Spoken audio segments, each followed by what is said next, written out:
Hello students, आज हम cover करेंगे चैप्टर नंबर 8। चैप्टर नंबर 8 का टाइटल है agreements expressly declared as void, स्पष्ट रूप से व्यर्थ घोषित ठहराव। इससे पहले वाले चैप्टर में, बिल्कुल स्टार्टिंग वाले चैप्टर में, जब हमने बेसिक फंडामेंटल टर्म्स डिस्कस की थी तो वहाँ पर टर्म आई थी वॉइड एग्रीमेंट। वॉइड एग्रीमेंट का मतलब बड़ा सिंपल सा है। एग्रीमेंट का मतलब आप जानते हैं offer plus acceptance is equal to an agreement. Void का मतलब होता है व्यर्थ, एक ऐसी सिचुएशन जिसका कोई लीगल इफेक्ट अराइज होता ही नहीं है, उसका लॉ से हम उसमें लॉ के थ्रू को अपने राइट्स को एग्जीक्यूट नहीं करवा सकते हैं। वाइड एग्रीमेंट का मतलब होता है वो सारे के सारे एग्रीमेंट जो शुरू से लेकर के एंड तक वाइड होते हैं, उनमें दोनों पार्टीज़ को एक दूसरे के अगेंस्ट लीगल राइट्स नहीं मिलते हैं। वो एक ऐसी सिचुएशन होती है जिसको लॉ से एनफोर्स नहीं करवाया जा सकता है। और लॉ में स्पेसिफिकली कॉन्ट्रैक्ट एक्ट में बताया गया कि कौन कौन से एग्रीमेंट स्पेसिफिकली वॉइड हैं, उन्हें अगर हम करेंगे तो वो लॉ से एनफोर्स हो ही नहीं सकते। फर्दर कुछ सिचुएशन ऐसी होती हैं जिनमें जब हम शुरू में एंटर करते हैं तो वो वैलिड होते हैं, लेकिन बाद में वो लॉ से एनफोर्स नहीं करवाए जा सकते हैं, तब भी वो वाइड एग्रीमेंट बनते हैं। इनिशियली और एंड तक जो वाइड एग्रीमेंट है वो भी इसमें मेंशन किए गए हैं। कुछ एग्रीमेंट ऐसे होते हैं जो शुरू में वैलिड होते हैं लेकिन बाद में उन्हें एग्जीक्यूट करवाना मुश्किल होता है, तो भी वो वाइड एग्रीमेंट की कैटेगरी में ही कवर हो जाएंगे। इसमें अब हम वन बाय वन डिस्कस करेंगे कि वो कौन कौन सी कैटेगरीज हैं जो स्पेसिफिकली वाइड डिक्लेयर्ड की कैटेगरी में आती हैं। सबसे पहला इसमें जो पॉइंट आता है वो है contract with minor is absolutely wide. Section 11 में हमने कवर किया था, कॉन्ट्रेक्चुअल कैपेसिटी वाले चैप्टर में डिस्कस किया था। कॉन्ट्रेक्चुअल कैपेसिटी में हमने कहा था कि किसी भी पर्सन को जब कॉन्ट्रैक्ट में एंटर करना होता है या जो पर्सन कॉन्ट्रैक्ट में एंटर करते हैं वो कॉन्ट्रैक्ट करने के लिए कैपेबल होने चाहिए। वो माइनर नहीं होने चाहिए, अनसाउंड माइंड के नहीं होने चाहिए, लॉ के द्वारा डिस्क्वालीफाइड डिक्लेयर किए गए नहीं होने चाहिए। कोई भी ऐसा एग्रीमेंट जो एक माइनर पर्सन के साथ किया जाता है, अनसाउंड माइंड वाले पर्सन के साथ किया जाता है, एक ऐसे पर्सन के साथ किया जाता है जिसे लॉ ने स्पेसिफिकली वाइड डिस्क्वालीफाई किया हुआ है, वो सारे के सारे एग्रीमेंट वाइड होंगे, उन्हें लॉ से एनफोर्स नहीं करवाया जा सकता। जैसे हमने माइनर के केस में एक लीडिंग केस भी मेंशन किया था, दैट वाज बिटवीन मोहरी बीबी वर्सेस धर्मदास घोष। दूसरी जो कैटेगरी इसमें आती है वो है mistake of fact. Mistake of fact को हम एक बड़े सिंपल से एग्जांपल से समझते हैं कि हमने एक टर्म डिस्कस की थी कंसेंट, फिर हमने एक टर्म डिस्कस की थी फ्री कंसेंट, और हमने उसमें कहा था कि ये कंसेंट का होना ज़रूरी है, कंसेंट फ्री होनी चाहिए। लेकिन अगर किसी भी कॉन्ट्रैक्ट में शामिल दोनों जो पार्टीज होती हैं वो कॉन्ट्रैक्ट के किसी महत्वपूर्ण बात को लेकर के, किसी इम्पोर्टेंट इशू को लेकर के, जिसे मटेरियल फैक्ट कहा जाता है, उसको लेकर के गलती पर होते हैं, तो वो भी कॉन्ट्रैक्ट नहीं बनता। वो हमारा किस कैटेगरी में आ जाएगा? Agreement expressly declared as void. जैसे हमने बात की थी कि सपोज ए अपना मकान बेचने की ऑफ़र रखता है बी के सामने कि मेरे पास एक मकान है, मैं 5 लाख में बेचने को तैयार हूँ। वो बी से पूछता है कि क्या आप इसे ख़रीदोगे।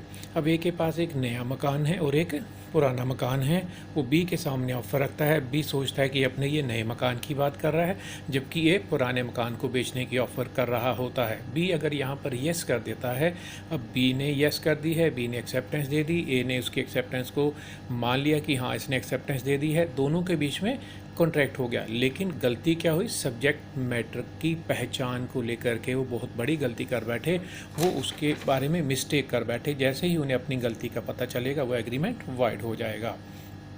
थर्ड कैटेगरी इसमें आती है अनलॉफुल कंसीडरेशन एंड ऑब्जेक्ट। हमने कंसीडरेशन वाले चैप्टर में भी ये पॉइंट डिस्कस किया था कि किसी भी कॉन्ट्रैक्ट के वैलिड होने के लिए उसमें कंसीडरेशन का और ऑब्जेक्ट दोनों का होना ज़रूरी है और दोनों के दोनों लॉफुल होने चाहिए। लेकिन अगर उसमें कंसीडरेशन और ऑब्जेक्ट ऐसे हैं जो लॉ के द्वारा फ्रॉड बीट किए गए हैं, जो फ्रॉडुलेंट नेचर के हैं, वो इस तरह के हैं कि जिससे किसी पर्सन की प्रॉपर्टी को या उसको फिजिकली नुकसान पहुंचता है, वो सारे इमोरल हैं या पब्लिक पॉलिसी के अगेंस्ट हैं, तो ऐसी सिचुएशन में वो सारे के सारे एग्रीमेंट नल एंड वाइड होते हैं, उन्हें लॉ से एनफोर्स नहीं करवाया जा सकता। नेक्स्ट इसमें जो कैटेगरी आती है वो है एग्रीमेंट्स विदाउट कंसीडरेशन। सेक्शन 25 है ये। हमने कंसीडरेशन वाले चैप्टर में पॉइंट डिस्कस किया था, नो कंसीडरेशन नो कॉन्ट्रैक्ट, बिना कंसीडरेशन के कोई भी कॉन्ट्रैक्ट नहीं हो सकता है, एक्सेप्शंस को छोड़ करके। जो हमने सेक्शन 25 वाली एक्सेप्शंस थी वो वहाँ हमने कवर की थी। लेकिन अगर नॉर्मल सिचुएशन में उन एक्सेप्शंस को छोड़ करके नॉर्मल सर्कमस्टांसिस में अगर बिना कंसीडरेशन के कोई भी कॉन्ट्रैक्ट किया जाता है तो वो लॉ से एनफोर्सेबल नहीं होता है और उसे हम लॉ से लागू भी नहीं करवा सकते। नेक्स्ट कैटेगरी इसमें आती है agreement in restraint of marriage. रीस्ट्रेंट होता है बाधा डालना, रोकना, रुकावट डालना। सेक्शन 26 में ये बताया गया कि हर एक पर्सन को जो मेजर है, जो साउंड माइंड का है, जो अपना विवाह करना चाहता है, शादी करना चाहता है, तो एज़ पर रूल्स लॉ के हिसाब से वो मैरिज कर सकता है। एक हिंदू पर्सन को एक मैरिज करने का अधिकार है, मुस्लिम पर्सन को उनके लॉ के हिसाब से 4 मैरिजेस करने का अधिकार है। किसी भी दूसरे पर्सन को इन्हें इनकी इस तरह से शादी करने से रोकने का कोई भी अधिकार नहीं मिलता है। अगर कोई भी ऐसा एग्रीमेंट किया जाता है जो एक पर्सन को शादी करने से रोकने के लिए है तो उसे भी लॉ से एनफोर्स नहीं करवाया जा सकता, वो स्पष्ट रूप से व्यर्थ घोषित किया गया है। लेकिन कुछ स्पेशल सर्कमस्टांसिस में अगर एक पर्सन जॉब कर रहा है, उसकी टर्म्स एंड कंडीशन जॉब के अंतर्गत ऐसी हैं कि वो जब तक जॉब में है तब तक शादी नहीं करेगा या वो कुछ समय तक शादी नहीं करेगा, और अगर वो उन रिस्ट्रिक्शंस को स्वीकार कर लेता है, उन रिस्ट्रिक्शंस को वो एक्सेप्ट कर लेता है, तो ये जो लिमिटेड रिस्ट्रिक्शंस होती हैं जो डायरेक्टली और इनडायरेक्टली फादर टाइमिंग उसे मैरिज करने से रोक रही हैं, वो वैलिड मानी जाएंगी, उन्हें हम चैलेंज नहीं कर सकते हैं। नेक्स्ट इसमें जो एक कैटेगरी और आती है वो है agreements in restraint of trade. Section 27 में है ये। Agreement in restraint of trade का मतलब है कि हम अगर कोई लीगल बिजनेस करना चाहते हैं अपनी आजीविका कमाने के लिए, प्रॉफिट कमाने के लिए, अपनी लाइवलीहुड अर्न करने के लिए, तो हमें किसी भी तरह का लीगल बिजनेस करने का अधिकार है। कोई भी दूसरा पर्सन हमें लीगल बिजनेस को करने से रोकने का अधिकार नहीं रखता है। अगर वो कोई भी ऐसा एग्रीमेंट करता है जिससे हमारा वो व्यापार रोकने की कोशिश कर रहा है तो लॉ से उस बात की मान्यता नहीं देगा। लेकिन इसमें कुछ स्पेशल सर्कमस्टांसिस हैं जिन स्पेशल सर्कमस्टांसिस में एक पर्सन दूसरे पर्सन को या दूसरे बहुत सारे लोगों को वो बिज़नेस करने से रोक रहा है, उस पर वो कोई रिस्ट्रिक्शन इम्पोज लगा रहा है, तो वो रिस्ट्रिक्शन कुछ स्पेशल सर्कमस्टांसिस में वैलिड होती हैं। वो इस रूल की एक्सेप्शंस कहलाती हैं, वो अपवाद कहलाते हैं। पॉइंट क्लियर होना चाहिए आपको कि कुछ स्पेशल सर्कमस्टांसिस में एक पर्सन दूसरे पर्सन को बिजनेस करने से रोक रहा है तो वो वैलिड होगा, वो सिर्फ स्पेशल सर्कमस्टांसिस में ही वैलिड होगा। वो एक्सेप्शन कौन कौन से हैं हम यहाँ 1 बाय 1 उन्हें कवर करेंगे। एक एक्सेप्शन है सेल ऑफ गुडविल। अगर एक पर्सन अपना बिजनेस बेचते समय बिजनेस के साथ साथ अपना जो नेम एंड फेम होता है जिसे गुडविल कहा जाता है वो भी बेच रहा है, तो जिस पर्सन को वो गुडविल बेच रहा है, जो पर्सन बायर है बिजनेस का और गुडविल का भी बायर है, वो पर्सन इस सेलर पर ये रिस्ट्रिक्शन लगा सकता है कि गुडविल बेचने वाला पर्सन पहले वाले बिजनेस से मिलता जुलता हुआ कोई भी बिजनेस कुछ समय तक उस स्पेसिफिक एरिया में नहीं करेगा। इस तरह की रिस्ट्रिक्शन वैलिड मानी जाती हैं। नेक्स्ट इसमें आता है पार्टनरशिप से जुड़े हुए कुछ पॉइंट्स आएंगे, वो हैं रीस्ट्रेंट ऑन पार्टनरशिप। आप जानते हैं 2 या 2 से ज़्यादा लोग मिलकर के किसी लीगल बिजनेस को करने के लिए इकट्ठा होते हैं, उससे होने वाले फ़ायदे या नुकसान को आपस में पहले से तय की गई जो प्रॉफिट शेयरिंग रेशो होती है उसमें डिवाइड कर लेते हैं। सभी पार्टनर्स चाहें तो वो एक दूसरे पर रिस्ट्रिक्शन लगा सकते हैं कि जिस तरह का बिजनेस पार्टनरशिप फर्म कर रही है उसी तरह का बिजनेस उनमें से कोई भी पार्टनर आसपास वाले एरिया में या कहीं भी नहीं करेगा। इस तरह की रिस्ट्रिक्शन को भी वैलिड माना जाता है। पार्टनरशिप से जुड़ा हुआ एक और पॉइंट होता है ऑन सेपरेशन फ्रॉम पार्टनरशिप। अगर पार्टनरशिप फर्म से कोई पार्टनर सेपरेट हो जाता है, अलग हो जाता है, तो अलग होने वाले पार्टनर पर जो रिमेनिंग पार्टनर होते हैं वो रिस्ट्रिक्शन लगा सकते हैं कुछ समय के लिए, सिर्फ लिमिटेड टाइम पीरियड के लिए, कि वो बाहर जाने वाला आउटगोइंग पार्टनर जो होता है वो उस तरह का बिजनेस जैसा बिजनेस फर्म कर रही थी उस तरह का बिजनेस उस एरिया में कुछ समय तक नहीं करेगा। ऑन डिसोल्यूशन ऑफ फर्म, अगर एक फर्म डिसॉल्व हो जाती है, उसे बिजनेस को शट डाउन कर दिया जाता है, तो अगर सभी पार्टनर्स चाहें तो वो एक दूसरे पर ये रिस्ट्रिक्शन लगा सकते हैं कि वो कुछ समय के लिए वो व्यापार नहीं करेंगे जो व्यापार उनकी फर्म कर रही थी। अगर इसके लिए सभी राजी होते हैं तो ये रिस्ट्रिक्शन भी वैलिड होती है। नेक्स्ट है on sale of goodwill of the firm. अगर एक फर्म अपनी गुडविल बेच देती है तो उस केस में जो उस फर्म का बायर होता है, उसकी गुडविल भी जो खरीद रहा होता है, वो पर्सन सभी पार्टनर पर ये रिस्ट्रिक्शन लगा सकता है कि वो फर्म जो पहले वाला बिज़नेस कर रही थी, आने वाले समय में वो कुछ समय तक उस एरिया में वो बिज़नेस नहीं करेगी। फिर है ट्रेड कम्बिनेशन। ट्रेड कम्बिनेशन, अगर कुछ व्यापारी आपस में मिल जाते हैं जो एक दूसरे के कंपटीटर होते हैं, एक ही तरह का प्रोडक्ट जो बेच रहे होते हैं, तो अगर कंपटीशन को ख़त्म करने के लिए वो आपस में मिल जाते हैं, तो इसका मतलब वो बिज़नेस एक दूसरे के साथ मिल कर के करेंगे। वो कम्बिनेशन जब बनाएंगे तो उन्हें उस कम्बिनेशन को ही फॉलो करना पड़ेगा। तो वो इस तरह के जो कम्बिनेशन है वो रिस्ट्रिक्शन नहीं होती, वो बिज़नेस के वेलफेयर के लिए होता है, वो समाज के हित में होना भी ज़रूरी होता है। नेक्स्ट है इसमें agreement of service. Agreement of service का मतलब होता है कि अगर हम कोई सर्विस ज्वाइन करते हैं, बड़ा सीधा सा एग्जांपल लेते हैं, गवर्नमेंट की कोई भी जब आप जॉब ज्वाइन करते हैं, तो उसकी इसमें सरकारी नौकरी करते समय आप साथ में in addition to your job आप किसी भी तरह का बिज़नेस नहीं कर सकते हैं। ये आपकी जॉब की टर्म्स एंड कंडीशन में होता है, तो इसलिए वो रिस्ट्रिक्शन भी पूरी तरह से वैलिड होती हैं। नेक्स्ट कैटेगरी इसमें आती है, ये जो सारे पॉइंट्स थे ये हमारे एक्सेप्शंस में आते हैं। नेक्स्ट कैटेगरी जो agreement expressly declared as void में आती है, वो है agreement in restraint of legal proceedings. Section 28 में है ये। हर एक पर्सन को अपने लीगल राइट्स लेने का अधिकार है। उसके साथ अगर कोई इनजस्टिस होता है वो कोर्ट में अपील कर सकता है। तो अगर कोई दूसरा पर्सन किसी भी पर्सन को लीगल राइट्स लेने से रोकने के लिए कोई भी एग्रीमेंट करता है, वो उसके ऊपर रिस्ट्रिक्शन लगाता है कि आप कोर्ट में नहीं जा सकते, इतने समय तक आप कोर्ट में अपील नहीं कर सकते, इस एरिया से बाहर आप कोर्ट में अपील नहीं कर सकते हैं, इस तरह की रिस्ट्रिक्शंस जो इम्पोज की जाती हैं वो सारी की सारी वॉइड होती हैं, वो लॉ से एनफोर्स नहीं करवाई जा सकती हैं। लेकिन अगर दोनों पार्टीज अपनी मर्जी से इस बात पर सहमत हो जाती हैं कि अगर उनमें कोई भी डिस्प्यूट होता है तो उसका निपटारा उनके द्वारा अपॉइंट किए गए आर्बिट्रेटर, जिसे पंच कहा जाता है, जो आप कंपनी लॉ में आर्बिट्रेशन क्लॉज में भी पढ़ते हैं कि उनके झगड़ों का निपटारा आर्बिट्रेटर के द्वारा किया जाएगा, तो वो हमारा पूरी तरह से वैलिड होता है, क्योंकि हम उसमें उसको लीगल राइट लेने से नहीं रोक रहे हैं, हम उसे ऑप्शन दे रहे हैं कि वो इस तरीके से अपने लीगल राइट्स, अगर कोई डिस्प्यूट आता है तो वो अवेल कर सकता है, मामले वो वहाँ पर सॉर्ट आउट कर सकता है। नेक्स्ट कैटेगरी जो इसमें आती है वो होते हैं अनसर्टेन एग्रीमेंट।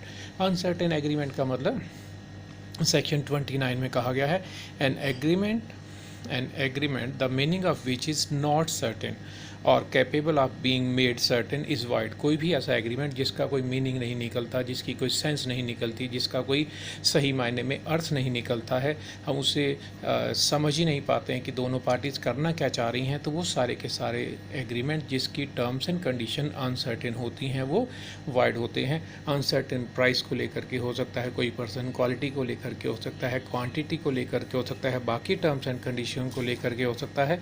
तो अगर इस तरह की कोई भी अनसर्टेनिटी होती है तो वो एक एग्रीमेंट को वाइड बना देती है। नेक्स्ट इसमें जो कैटेगरी आती है वो आती है agreements to do impossible act. किसी भी ऐसे काम को करने के लिए किया गया एग्रीमेंट जो काम इम्पॉसिबल है वो वाइड होगा, उसका लॉ की भाषा में कोई भी मतलब नहीं होता है। Impossible remains impossible even in the eyes of law. अगर आप पैरेलल लाइंस को मिलाने की बात करते हैं, अगर आप एक मरे हुए आदमी को ज़िंदा करने की बात करते हैं, आप जादू टोनों की बात करते हैं, तो उनका लॉ की भाषा में कोई भी मतलब नहीं होता है। वो सारे के सारे एग्रीमेंट वाइड वाली कैटेगरी में आते हैं। और कई बार ये भी होता है कि आप जिस समय एग्रीमेंट कर रहे हैं उस समय उसे पूरा किया जाना पॉसिबल था, लेकिन बाद में सर्कमस्टांसेस इस तरह से बदल गए कि अब उसे पूरा किया ही नहीं जा सकता, तो भी वो किस कैटेगरी में आ जाएगा, वो इसी कैटेगरी में आ जाएगा। सपोज़ आपने एक कॉन्ट्रैक्ट किया और कॉन्ट्रैक्ट करने के बाद सरकार ने लॉ बदल दिया कि अब उस तरह के कॉन्ट्रैक्ट को पूरा किया ही नहीं जा सकता, तो वो हमारी इस कैटेगरी में आ जाएगा। या आपने कॉन्ट्रैक्ट किया किसी पर्टिकुलर प्रोडक्ट को ख़रीदने के लिए और उस पर्टिकुलर पर्सन के गोदाम में आग लग गई, उसका सारे का सारा जो स्पेशल प्रोडक्ट वो बनाता था सारा माल ही नष्ट हो गया, तो अब उसे लॉ से एनफोर्स नहीं करवाया जा सकता। या आपने कॉन्ट्रैक्ट किया किसी ऐसे पर्सन के साथ जिसका पर्सनल कैलिबर होता है, जिसकी पर्सनल नॉलेज होती है, स्किल होती है, पेंटर से पेंटिंग बनवाने का कॉन्ट्रैक्ट किया गया, पेंटर का हाथ टूट गया, अब वो पूरा नहीं हो सकता। एक डॉक्टर ने ऑपरेशन करना था, डॉक्टर का खुद का फ्रैक्चर हो गया हाथ का, तो वो ऑपरेशन नहीं कर सकता। एक सिंगर ने आपको स्टेज आपके यहाँ परफॉर्मेंस देनी थी, उसका गला ख़राब हो गया, वो परफॉर्मेंस नहीं दे सकता, तो ऐसी सिचुएशन में भी वो इस कैटेगरी में आ जाएगा, इम्पॉसिबिलिटी इम्पॉसिबिलिटी की कैटेगरी में आ जाएगा। लेकिन इम्पॉसिबिलिटी होना और एक एक्सक्यूज़ होना, बहाना होना, ये दोनों अलग अलग चीज़ें हैं। आप इम्पॉसिबिलिटी का बहाना बना करके कॉन्ट्रैक्ट को पूरा करने से मना नहीं कर सकते हैं। तो ये चीज़ हमेशा ध्यान में रखी जानी चाहिए। जो लास्ट पॉइंट इसके कैटेगरी में आता है वो होता है agreements by way of wager. Agreements by way of wager, WAGER, wager, जिसे बाजी लगाना कहा जाता है। वेजर का मतलब आपको पता होना चाहिए, वो बड़ा सिंपल सा मतलब है उसका कि अगर किसी भी एग्रीमेंट में दो पार्टी शामिल होती हैं, उसमें दोनों पार्टीज़ एक अनसर्टेन इवेंट के सर्टेन हो जाने पर एक दूसरे को कुछ देने या लेने का एक दूसरे के साथ प्रॉमिस करते हैं, तो उसे हम वेजर की कैटेगरी में शामिल करते हैं। वो वेजरिंग के कॉन्ट्रैक्ट कहलाते हैं। वो हमारे बाजी लगाने के ठहराव होते हैं, वो लॉ में स्पेसिफिकली वॉइड डिक्लेयर किए गए हैं। बाजी लगाने को हम एक वो सीधे से एग्जांपल से समझ सकते हैं, जैसे हम शर्त लगाना जिसको बोलते हैं कि अगर इंडिया और पाकिस्तान का मैच है, दो लोगों के बीच में शर्त होती है कि इंडिया जीत गया तो एक पर्सन दूसरे को पैसा देगा, इंडिया हार गया तो दूसरा पर्सन उससे पैसा ले लेगा। ये जो सिचुएशन होती है शर्त लगाने की, चाहे वो बारिश को लेकर आप शर्त लगा लो, मैच के हारने जीतने को लेकर के शर्त लगा लो, किसी और इवेंट को लेकर के आप शर्त लगा लो, इस तरह की सिचुएशंस हमारी बाजी लगाने की कैटेगरी में आती हैं। और इसके केस में वो सारे के सारे एग्रीमेंट जो वेजरिंग से जुड़े हुए हैं वो वाइड होते हैं। वाइड का मतलब कि अगर एक पर्सन शर्त जीत गया और दूसरा पर्सन उसे पैसे नहीं दे रहा है तो वो उस पर्सन पर कोर्ट में जा कर के अपना प्रॉमिस पूरा करने के लिए केस फाइल नहीं कर सकता है। आप जीती हुई इनाम की राशि के लिए केस नहीं कर सकते हैं। किसी प्रोडक्ट को लेने देने की बात हुई थी तो उस प्रोडक्ट को उससे लेने या देने के लिए आप उस पर केस फाइल नहीं कर सकते हैं। वेजरिंग का कॉन्ट्रैक्ट जब हम वेजरिंग के एग्रीमेंट जब हम डिस्कस करते हैं तो वेजरिंग के एग्रीमेंट में जो फीचर्स होते हैं, सबसे पहला फीचर होता है अनसर्टेन इवेंट। वो एग्रीमेंट एक ऐसी सिचुएशन के बारे में होता है जो इवेंट अनसर्टन है, बारिश का होना या ना होना, मैच का जीतना या ना जीतना, इस तरह की जो सिचुएशन होती हैं जिस पर दोनों पार्टीज़ में से किसी का भी कोई कंट्रोल नहीं होता है, वो इवेंट अनसर्टेन है। उसके सर्टेन होने पर वो पैसे लेने या देने के लिए आपस में एग्रीमेंट करते हैं।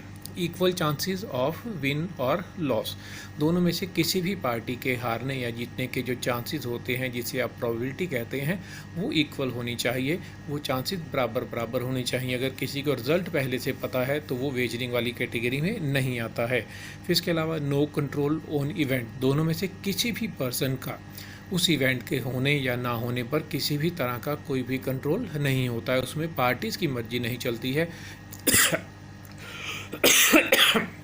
सॉरी, नेचर की मर्जी चलती है या सर्कमस्टांसेस की मर्जी चलती है। तो वो हमारा सिचुएशन क्या हो गया कि दोनों में से किसी भी पार्टी का उस इवेंट पर कोई कंट्रोल नहीं होना चाहिए। फिर इसके अलावा नो अदर मोटिव, दोनों पार्टीज़ का जो मोटिव है, जो उद्देश्य है, जो ऑब्जेक्टिव है, उनका सिर्फ अपनी शर्त में इंटरेस्ट है, उस बाजी के हारने या जीतने में इंटरेस्ट है, उसका इसके अलावा किसी भी चीज़ में कोई इंटरेस्ट नहीं है। मैच अगर जीतता है कोई या हारता है तो उनका देशभक्ति से कोई लेना देना नहीं है।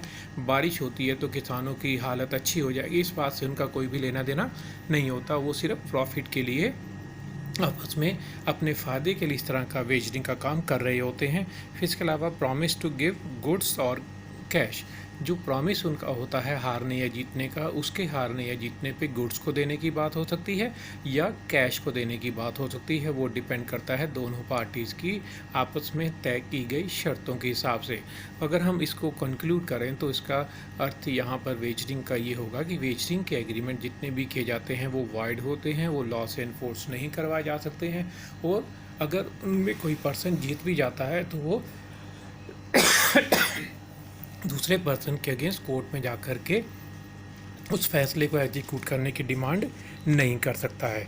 तो ये सारे के सारे पॉइंट्स हैं जो इस कैटेगरी में आते हैं, जिन्हें हम agreement expressly declared as void कहते हैं। तो इस चैप्टर में जो हमने पॉइंट डिस्कस किए हैं, अगर हम उसको समराइज़ करें तो वो क्या है कि वाइड एग्रीमेंट का क्या मतलब है और वो कौन कौन से एग्रीमेंट हैं जो लॉ में बाकायदा इस कैटेगरी में मेंशन किए गए हैं। 10 हमने इसमें हेडिंग डिस्कस किए, 10 सब पॉइंट डिस्कस किए जिन्हें कॉन्ट्रैक्ट एक्ट में बाकायदा वॉइड वाली कैटेगरी में मेंशन किया गया है। वॉइड का मतलब कि जिन्हें हम लॉ से लागू नहीं करवा सकते, उनमें से एक्सेप्शंस को छोड़ करके, यानी कि स्पेसिफिक सर्कमस्टांसेस को छोड़ करके मोस्ट ऑफ द टाइम ये सारे के सारे एग्रीमेंट नल एंड वॉइड होते हैं। इनका शुरू में, बीच में या एंड में कोई भी लीगल इफेक्ट नहीं होता। दोनों पार्टीज़ में से किसी को भी इन्हें एग्जीक्यूट करवाने के लिए, इन्हें लागू करवाने के लिए, इन्फोर्स करवाने के लिए दूसरी पार्टी के अगेंस्ट कोर्ट में जाने का अधिकार नहीं मिलता है। Thank you, thanks to all of you.